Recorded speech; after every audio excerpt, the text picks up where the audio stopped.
Kristi Noem and Stephen Miller are liars. Any administration that allows them to continue in office is rotten to its core. The vote on appropriations is coming up Thursday night, and Democrats will not let the Republicans move forward if ICE and DHS funding are in the bill. On this vote, the yeas are 45, the nays are 55.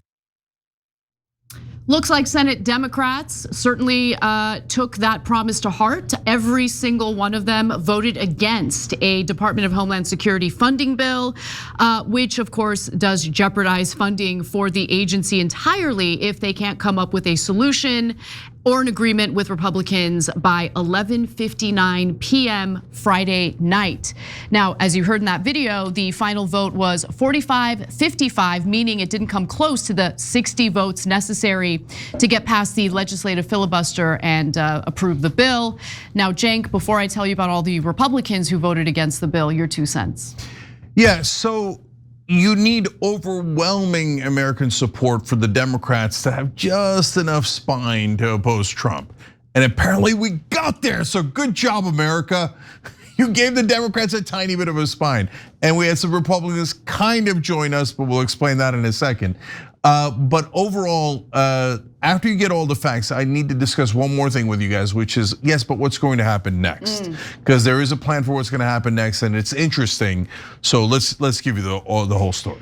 Now, if you've been following the response or the reactions, I should say, to Renee Good and Alex Preddy's fatal shootings in Minnesota, then you would know why Democrats voted against funding DHS. Every single one of them did vote against it in the Senate because they want concessions from the Trump White House in regard to the conduct of immigration enforcement agents. So that includes banning immigration officers from wearing masks, which I think is a reasonable ask, and requiring them to wear body cameras and visible identification. Guys, for me, it's the bare minimum. You need to be able to identify yourself when you are working for law enforcement, and body cameras are beneficial for everyone, including the immigration enforcement agents who might have not done anything wrong and want to prove it through their body cameras. And they also want, meaning the Democrats, an end to random immigration sweeps and raids. They want requirements for judicial warrants for stop and searches, and requirements for immigration officers to follow the same use of force standards as community law enforcement. They also want an independent, and this is to me one of the most important asks, they want an independent investigation into the fatal shootings of both Renee Good and Alex Preddy. Now, on to the Republicans. That was a more interesting element to this story for me, because why? Why would the Republicans vote against this? Well, it turns out that 8 voted against it, although Senate Majority Leader John Thune did so for procedural reasons. We'll get to that in just a second. So let's show you the list of the Republicans who voted against it.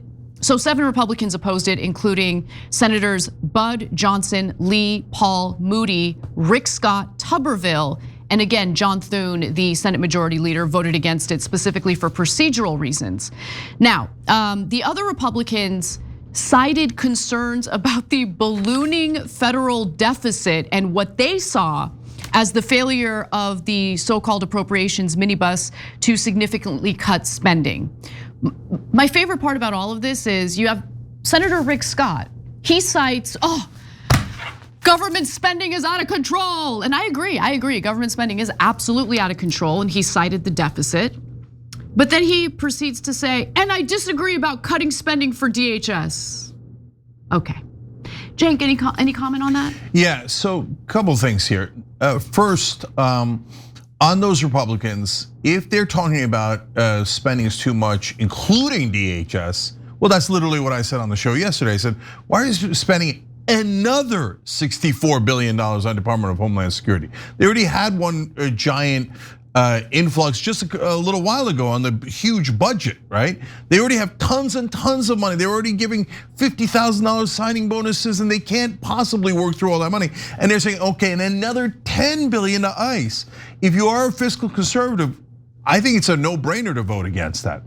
But Anna's right that the Rick Scotts there's 2 different camps. There's the Rand Paul camp, which is more close to Tom Massey, like I'm uncomfortable with all the spending, including DHS. And then there's the Tuberville and Rick Scott contingent that's like, oh, well, yeah, DHS and ICE and pork and military and waste. We love all of that, but we just haven't hurt the American people enough.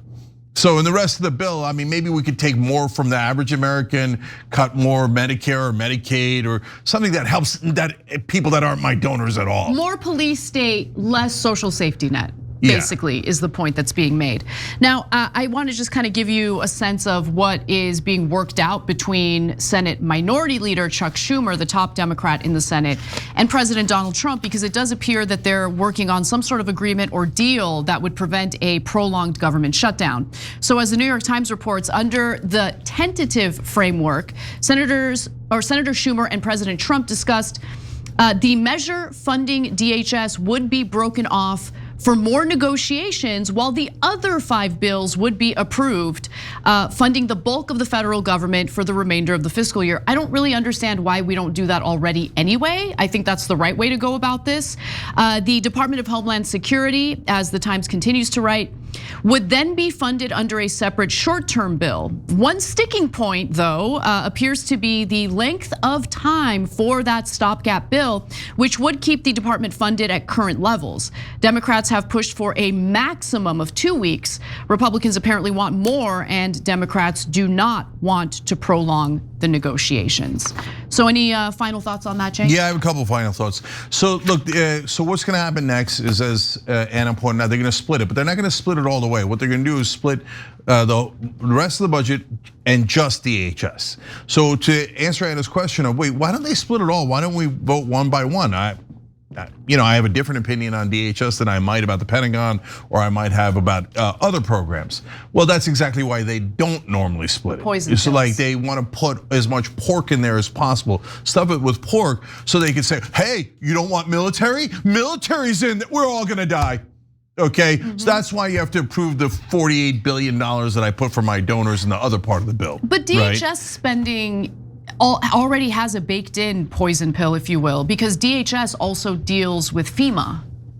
Does it not? Don't forget, Noble Mobile saving you a ton of money. So a lot of people are signing up now and beginning to realize, what the hell, why am I paying so much to Verizon and AT&T? So your bill's only $50 a month, but it can actually be less because they give you money back if you don't use your data. So if you're paying more than $50, there's no reason to not switch. It's crazy not to switch because same phone, same number, same contacts, literally nothing changes. TYT.com/switch, TYT.com/switch. All right, we'll be right back. Yeah, so look, there's a lot of reasons that poison pills are a little bit different. Poison pill is to kill a bill, right? Yeah. So, but they put in like a sugar pill. Sugar pill's fine. I Nice made that placebo. up. But, okay, so and they're like, and they'll always point to that one provision out of millions. By the way, if you're conservative, you agree with me more than even the left does. Like they're like, are you gonna let people die after a tornado? But I'm like, yeah, but the other part of the bill has nothing to do with FEMA or the tornado. It's just a direct $8 billion subsidy to your top donor. Shut up, you're dying, killing people in tornadoes, right? So that's the kind of BS. And of course, establishment media loves that. And they focus on those things and not the overall bill. They never talk about the pork and the waste and the donor money, etc. So if it was up to me, I'd break it up and I'd vote one by one. These are called omnibus bills when you squeeze everything together. And look, I know the Venga omnibus is coming, but it's not gonna lead to any kind of party for us. It's gonna be a party for the donors. True. Finally, on the request that they have, look, that Anna read to you earlier, if we can get the masks off and the badges on and get them to get warrants, already that's like, even though it's the bare minimum, it's still a big win. Okay, why? Because we've gotten them back into our constitutional system of government. Yes. Because what Trump is doing is he's testing the limits. What if I don't follow the Constitution on X, Y, and Z? And if we get him back inside the Constitution, that's already a huge win. Then we're having policy debates, and that's normal, right? So, and then lastly, I think the toughest one is going to be to end the random immigration sweeps, because that's basically saying no more mass deportation. Right. And that's where the extreme right is gonna push back a lot, as we'll show you later in the show.